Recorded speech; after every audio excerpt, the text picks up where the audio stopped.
Today we have to start the chemical reaction of benzene.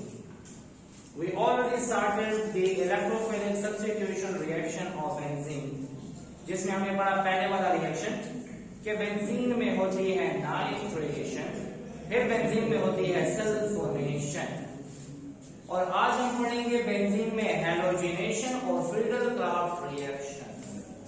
These all are electrophilic substitution reaction.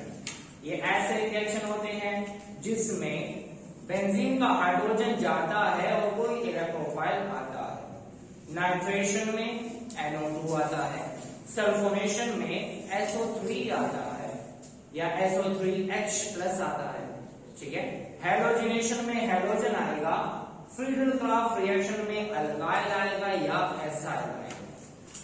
याद रहे हमने पहले ही पढ़ा था कि इलेक्ट्रोफिलिक सब्स्टिट्यूशन रिएक्शन 3 स्टेप में होते हैं. पहला इलेक्ट्रोफाइल बनेगा, फिर इलेक्ट्रोफाइल जो बना है वो अटैक करेगा बेंजीन पे, और अटैक करने के बाद बनाता है phenonium ion, aluminium ion, carbonium ion, cyclohexadienyl cation which is non aromatic in nature, जो कि एरोमेटिक नहीं होता. फिर हमने कहा उसमें रेजोनेंस होती है. तब तक रेजोनेंस होती है जब तक लॉस ऑफ प्रोटॉन नहीं हो जाता. Loss of proton is the third step of electrophilic substitution reaction. उसी स्टेप्स को हम फॉलो करेंगे हैलोजिनेशन में. अब हैलोजिनेशन क्या है? ये वो रिएक्शन है जिसमें बेंजीन का हाइड्रोजन जाएगा और हैलोजन आएगा.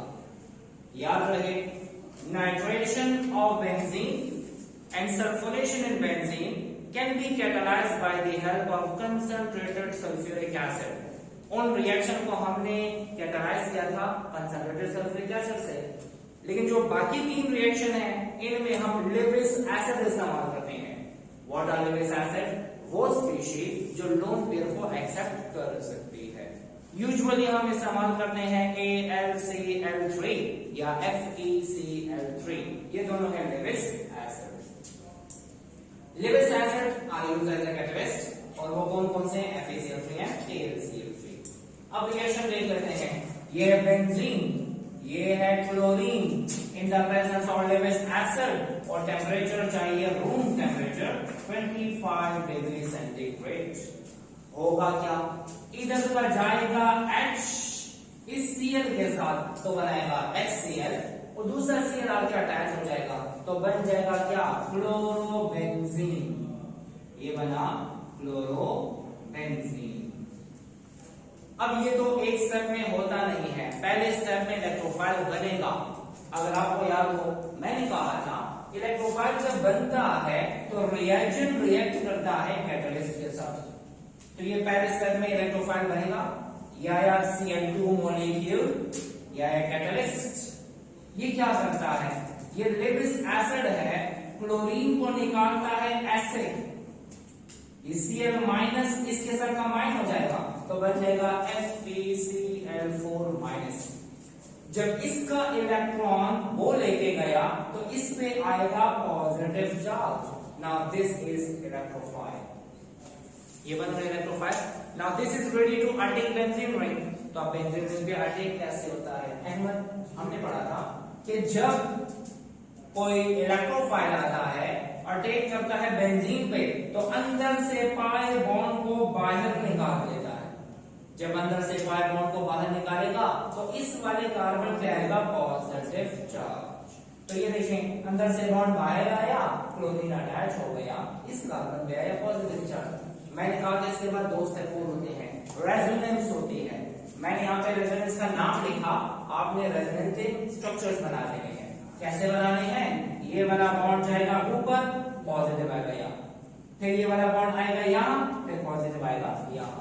ये डीलोकलाइजेशन होती रहती है, रेजोनेंस होती रहती है तब तक कि जब तक लॉस ऑफ प्रोटॉन ना हो जाए. अब आते हैं थर्ड स्टेप की तरफ. Loss of proton. Loss of proton कैसे होता है? इधर थर्ड स्टेप में लॉस ऑफ प्रोटॉन. तो होता यह है कि कैटलिस्ट वो स्पीशीज होती है कि जो अपनी हालत में रिकवर हो जाता है. अब इस केस में इसने क्लोराइड को एक्सेप्ट किया हुआ है. थर्ड स्टेप में वो क्लोराइड वापस दे देगा.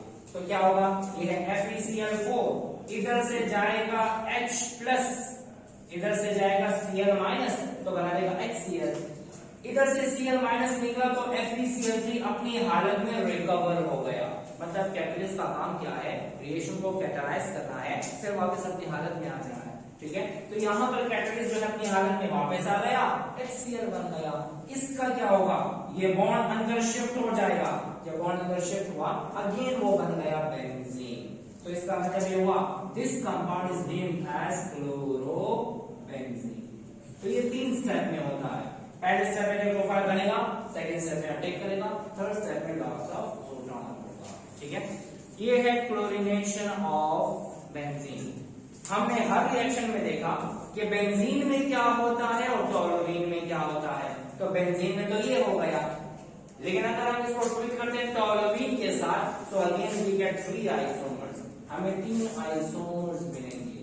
पहला आइसोमर आर्थो सब्स्टिट्यूटेड, दूसरा है मेटा सब्स्टिट्यूटेड, तीसरा है पैरा सब्स्टिट्यूटेड।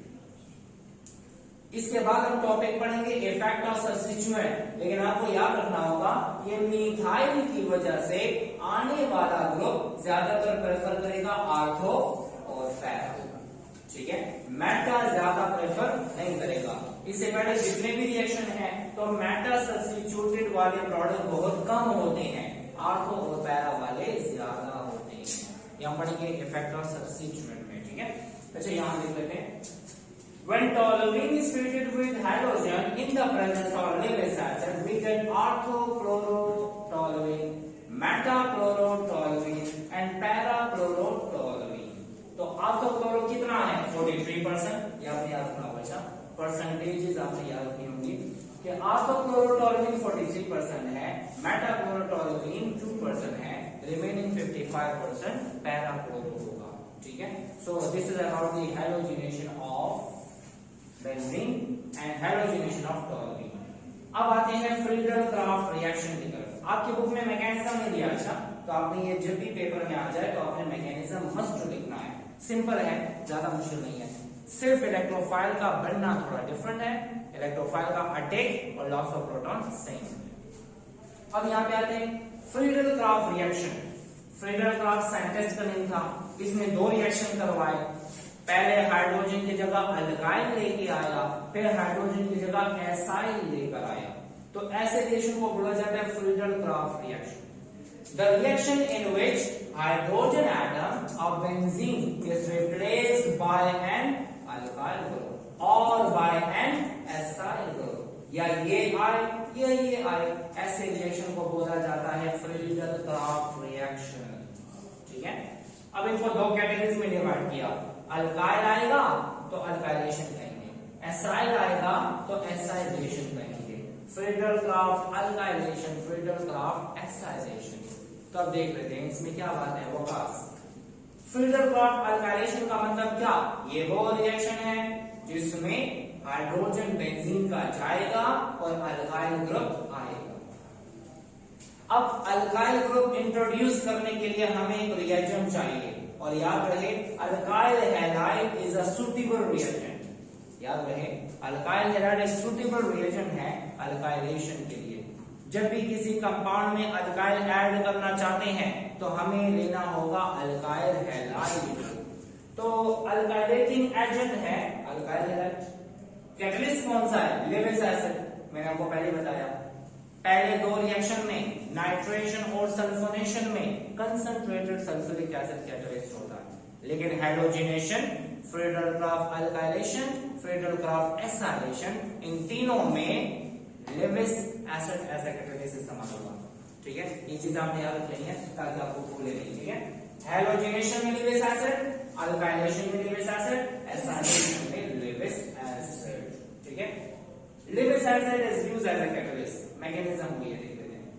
ये है बेंजीन, ये है मिथाइल क्लोराइड, लिख लेता हूं, ये है बेंजीन,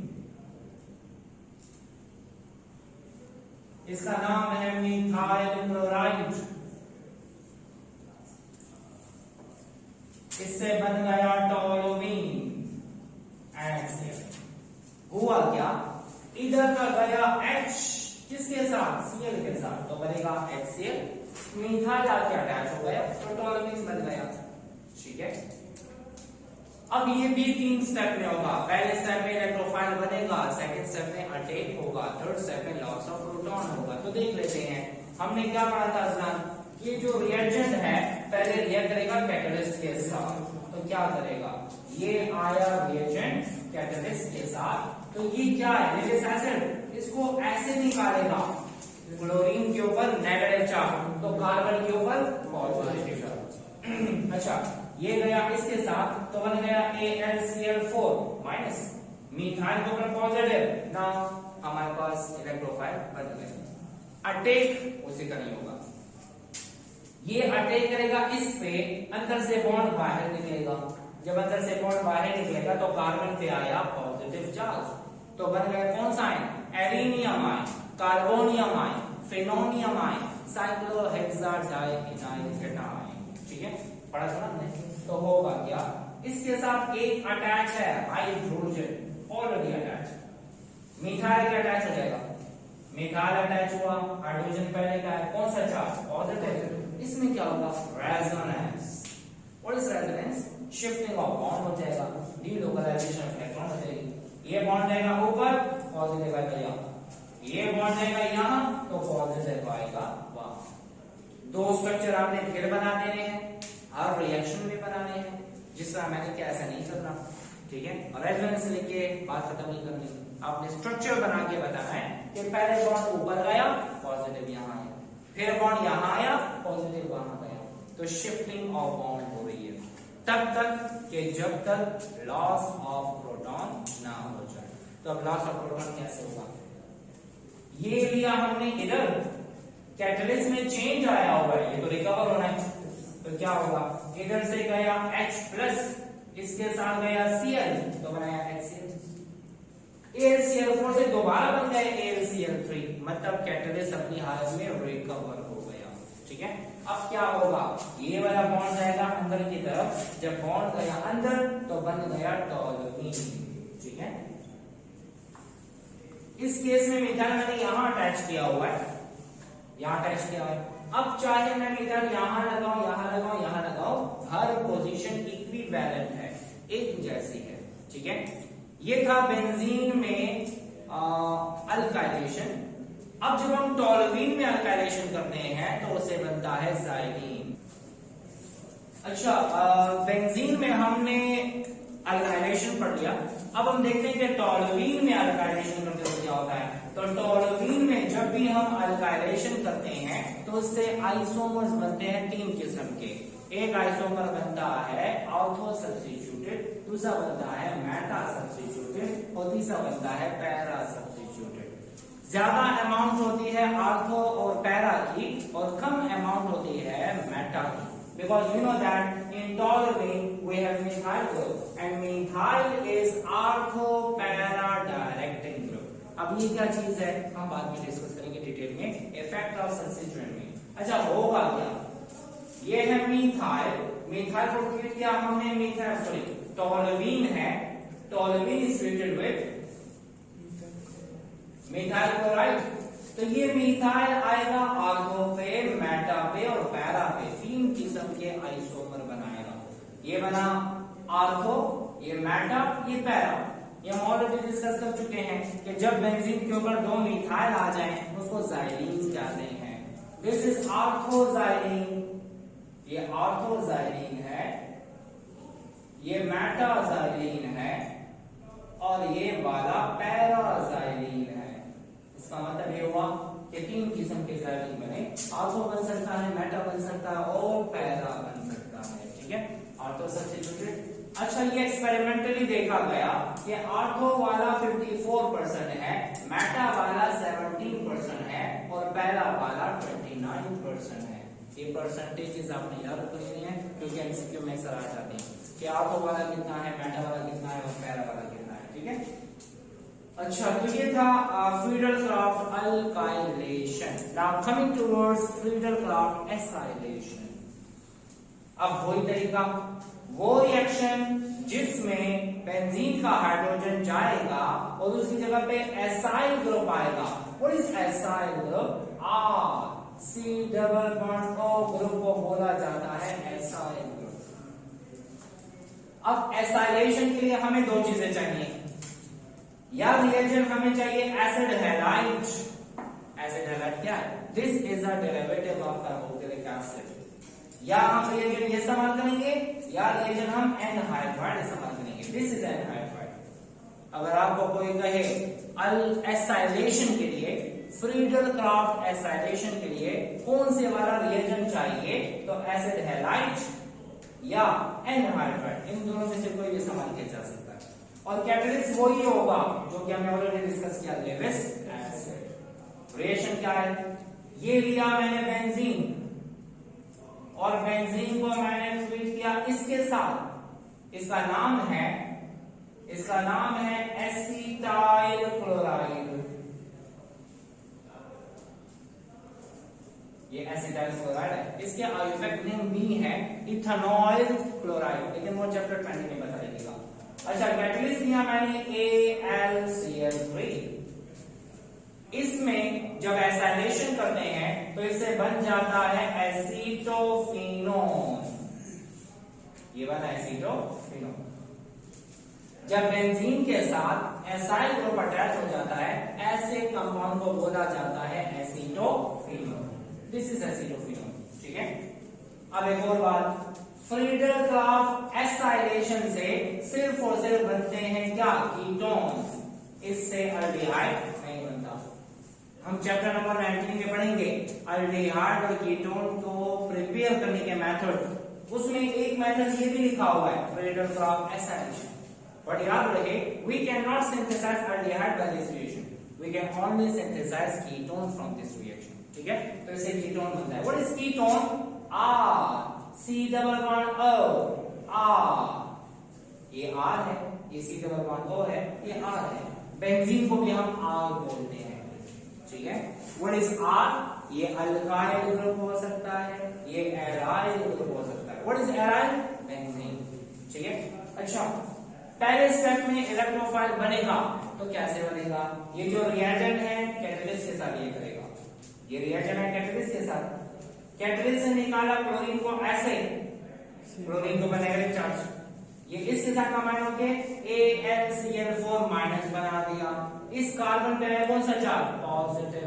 नाउ इलेक्ट्रोफाइल बन गया। ये बन गया acyl electrophile. This acyl electrophile will attack on benzene ring.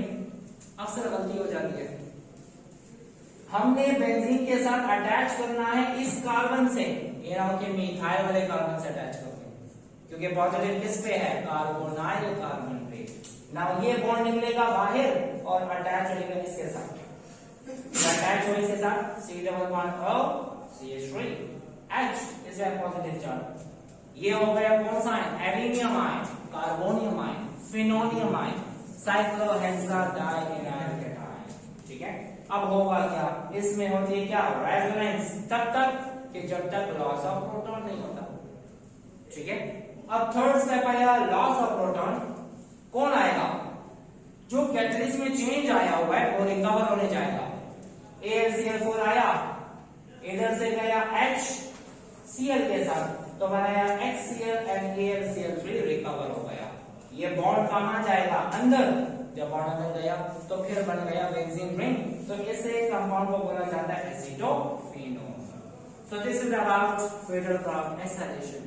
अब बेंजीन में तो एसाइलेशन कर लिया है, अब टोल्यूइन में करनी है। एक और बात सुने, जब टोल्यूइन में एसाइलेशन करते हैं तो इसे आर्थो मेटा सब्स्टिट्यूटेड नहीं बनता। याद रहे, हमेशा से टोल्यूइन में हम करते हैं ना सब्स्टिट्यूशन, तो आर्थो वाला भी बनता है, मेटा वाला भी बनता है, पैरा वाला भी बनता है। लेकिन यहां पर जब एसाइलेशन करेंगे तो आर्थो मेटा नहीं बनता। वजह ये है क्योंकि एसाइल का साइज बड़ा है। जब एसाइल का साइज बड़ा है तो वो यहां और यहां अटैच नहीं हो सकता। वो अटैच होगा तो सिर्फ किस पे? पैरा पे। तो अगर एमसीक्यू में आ जाए, when toluene is treated with acid halide, what will be the major product? तो आप लिखेंगे we only get 100% para substituted. हमें आर्थो और मेटा सब्स्टिट्यूटेड नहीं मिलता। तो मैंने लिखा हुआ है toluene upon acylation produces only para substituted product, why? Due to bulky nature, bulky का मतलब जिसका साइज बड़ा होता है, bulky nature of acyl group, ठीक है। तो होगा क्या, ये एसाइल आएगा तो सिर्फ पैरा। अब इसका नाम क्या है, हम इसको प्रेयर करते हैं, तो ये हो जाएगा parent name acetophenone. Para position पे मिथाइल है एसिटोफिनोन में, तो इसको नाम दिया जाता है पैरा मिथाइल एसिटोफिनोन। तो ये वाला प्रॉब्लम हमारे पास बना, जो कि होता है 100% we can not get ortho substituted और meta substituted. So this is about the chemical reaction of benzene, और इसके बाद हम जाएंगे फैक्टर सब्स्टिट्यूट की तरफ। तो देखना भूलिएगा अगला लेक्चर, बंद देखो।